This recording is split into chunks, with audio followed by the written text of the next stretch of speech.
नमस्कार, मैं हूँ रोहित खन्ना। आप देख रहे हैं भारत न्यूज़। बात मालदीव्स की करेंगे। मालदीव की मुश्किलें कम होती नज़र नहीं आ रही हैं। एक के बाद एक, एक के बाद एक मुश्किल नज़र आ रही है। सिलसिलेवार तरीके से शुरू करते हैं। शुरुआत सबसे पहले सबसे ताज़ा खबर से करते हैं कि अभी अपडेट क्या आया है। एक्चुअली अपडेट ये आया है कि भारत सरकार मालदीव्स में जो चल रहा है, जो जिस तरीके की टिप्पणियाँ भारत और भारत के प्रधानमंत्री पर की गई थी, उसको लेकर बहुत सख्त है। और भारत के खिलाफ आपत्तिजनक बयानबाजी पर जो है मालदीव के 3 मंत्रियों की कुर्सी तो गई, लेकिन उसके विषय में भी आपको बताएँगे।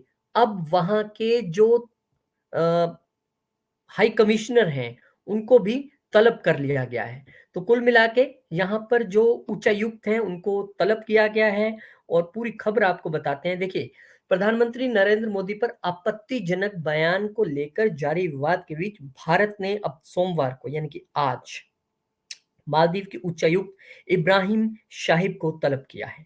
इसके बाद इब्राहिम शाहिब दिल्ली में विदेश मंत्रालय के दक्षिणी ब्लॉक में पहुंचे। इस दौरान दोनों देशों के बीच चल रहे विवाद को लेकर चर्चा हुई। इससे पहले मालदीव की सरकार ने रविवार को 3 मंत्रियों को निलंबित भी कर दिया था। इन मंत्रियों ने लक्षद्वीप यात्रा को लेकर पीएम मोदी पर अपमानजनक टिप्पणी की थी। भारतीय उच्चायोग ने इन टिप्पणियों को लेकर मालदीव सरकार के सामने आपत्ति दर्ज करवाई थी और नतीजा आपके सामने है। दरअसल पीएम मोदी ने पिछले दिनों लक्षद्वीप की यात्रा की। इस दौरान पीएम मोदी ने लक्षद्वीप की खूबसूरत तस्वीरें शेयर की और भारतीयों से इस केंद्र शासित राज्यों को अपने टूरिस्ट डेस्टिनेशन लिस्ट में शामिल करने की अपील की। इसके बाद सोशल मीडिया पर कई लोगों ने दावा किया था कि ये मालदीव के लिए झटका होगा। सोशल मीडिया पर भारतीयों द्वारा इस दावे से भड़के मालदीव के कई नेताओं ने सोशल मीडिया पर पीएम मोदी की यात्रा का मजाक उड़ाया और उनके खिलाफ अपमानजनक टिप्पणी की और इसके बाद बायकॉट मालदीव ट्रेंड होने लगा था। मालदीव सरकार अपनी तरफ से सफाइयां दे रही है। उन्होंने कहा कि 3 मंत्रियों को कौन से मालशा शरीफ, मरियम चियोना और अब्दुल्ला महजूम मस्जिद को निलंबित कर दिया। इतना ही नहीं, सरकार ने इस बयान से खुद को अलग भी कर लिया। भारत और पीएम मोदी के खिलाफ बयानबाजी के बाद ये नेता अपने घर में ही घिर गए हैं। मालदीव के अन्य नेताओं ने इनकी आलोचना की है। पूर्व राष्ट्रपति इब्राहिम मोहम्मद सोली ने मालदीव सरकार के अधिकारियों द्वारा भारत के खिलाफ बयान की निंदा की। उन्होंने एक्स प्लेटफॉर्म पर एक पोस्ट किया और उन्होंने लिखा, मैं सोशल मीडिया पर मालदीव सरकार के अधिकारियों द्वारा भारत के खिलाफ घृणास्पद भाषा के इस्तेमाल की निंदा करता हूँ। भारत हमेशा मालदीव का एक अच्छा दोस्त रहा है और हमें इस तरह की अपमानजनक टिप्पणियों के जरिए हमारे दोनों देशों के बीच सदियों पुरानी दोस्ती पर नकारात्मक प्रभाव नहीं डालने देंगे, नहीं डालने देना चाहिए। देखिए, पीएम मोदी की राजनीति का एक तरीका है। उन्होंने कभी किसी के खिलाफ अपशब्द नहीं कहा, कभी किसी को बुरा नहीं कहा। बात राजनीति की हो या कुछ भी हो, उन्होंने हमेशा अपनी एक लाइन खींची है जो औरों से बहुत बड़ी होती है और इसीलिए सामने सभी लाइन छोटी पड़ जाती हैं। वो अब सिर्फ इस देश के प्रधानमंत्री नहीं है भारत के, वो विश्व के सबसे बड़े नेताओं में से हैं और उन पर कोई टिप्पणी करेगा तो मुझे लगा है कि बहुत सारे लोग जो हैं, दूसरे देशों वाले भी, उनको भी इस पर आपत्ति अवश्य हुई होगी। मालदीव के भीतर ही कितनी आपत्ति।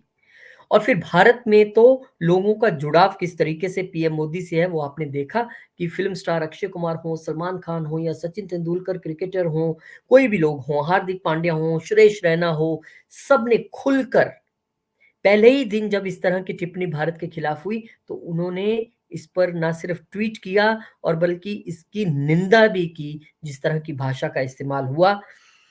और मालदीव ये समझता है कि भारत किस तरीके से उनका एक अच्छा दोस्त रहा है, हमेशा निस्वार्थ तरीके से मालदीव की मदद की है, किस तरह भारत के टूरिज्म का योगदान है मालदीव में, भूलना नहीं चाहिए उनको।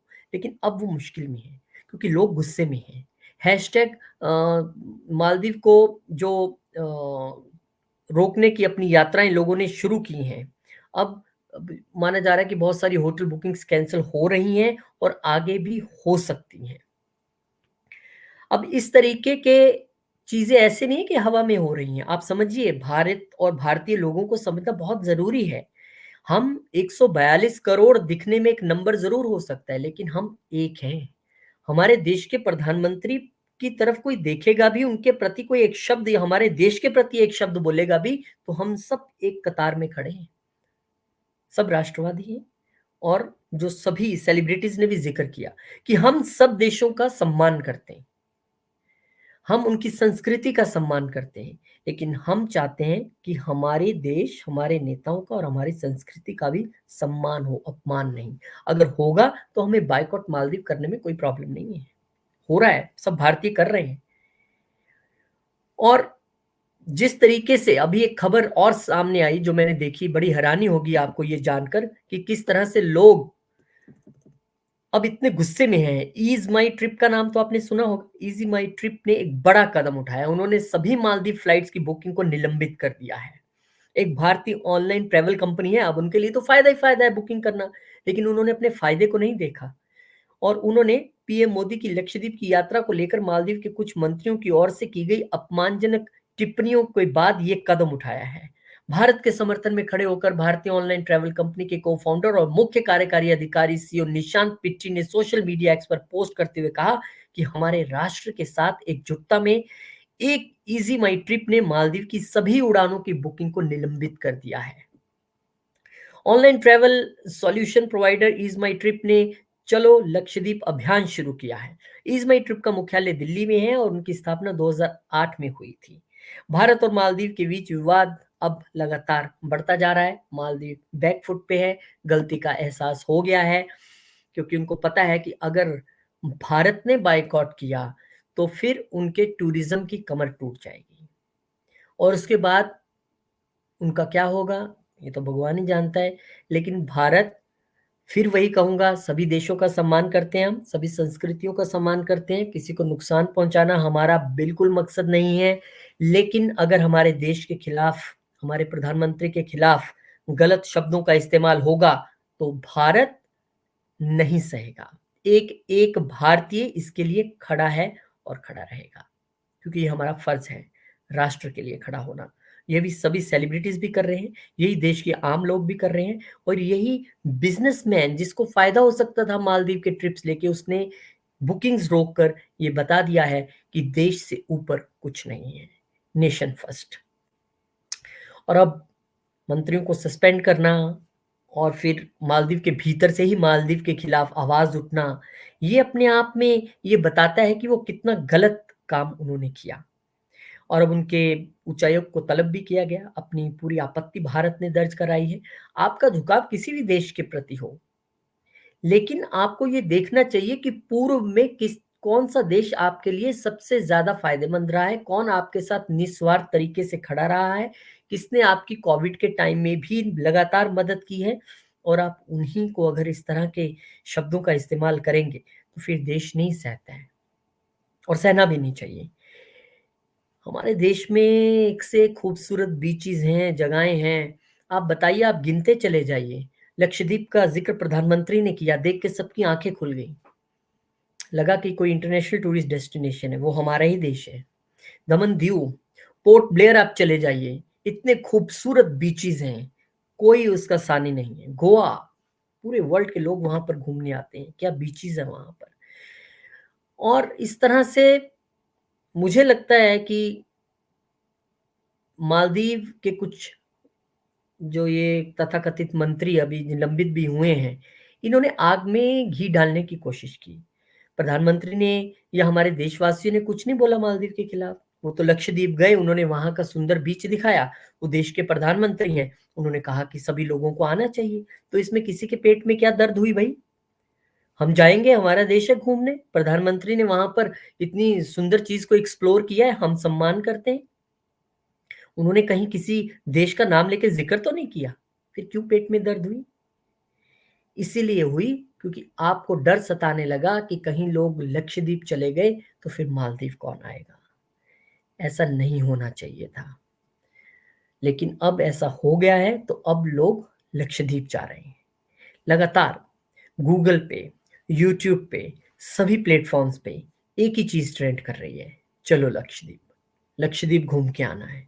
छुट्टियां आने वाली हैं मार्च अप्रैल की, और मुझे लगता है कि एक इंटरनेशनल डेस्टिनेशन पे जब आप जाते हैं तो पर हेड मुझे नहीं लगता 80-90 हज़ार से कुछ कम का अप डाउन होता होगा और फिर खाना-पीना और ये सब मिलाकर लाखों खर्च होते होंगे। अपने देश के भीतर ही ट्रेन, शिप या फिर प्लेन से पहुँचिए लक्षद्वीप, वेरी ईज़ी और बहुत सुंदर है और डेफ़िनेटली मालदीव्स को जवाब मिल गया होगा, सोच भी रहा होगा क्योंकि देश के भीतर से ही पूर्व राष्ट्रपति से लेकर वहाँ के कितने ही लोगों ने उनको क्रिटिसाइज़ किया है। ये उनको आईना दिखाने जैसी बात है कि भाई आप क्या बोल रहे थे और देश के नहीं वो नरेंद्र मोदी विश्व के सबसे बड़े नेताओं में से हैं।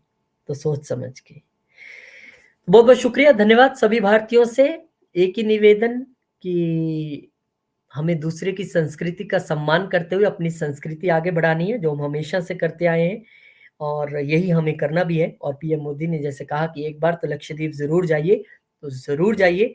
मैं भी कोशिश करूँगा कि बहुत जल्द प्लान बने और वहाँ हम घूम के आएँ, अपने देश का टूरिज़्म बढ़ाएँ और देखें वहाँ पर कितने सुंदर बीचेज़ हैं और जब भी आप जाएँ, वहाँ अपने वीडियोज़, अपनी पिक्स सोशल मीडिया पे पोस्ट करके बताइएगा ज़रूर। मैं भी जब जाऊँगा तो ज़रूर पोस्ट करूँगा। बहुत-बहुत शुक्रिया, नमस्कार, धन्यवाद। मिलेंगे आपसे एक नई जानकारी के साथ। कमेंट कर कर आप भी ज़रूर बताइए कि आप क्या सोचते हैं और इस वीडियो को शेयर करें, लाइक करें, चैनल को सब्सक्राइब करें। जय श्री राम।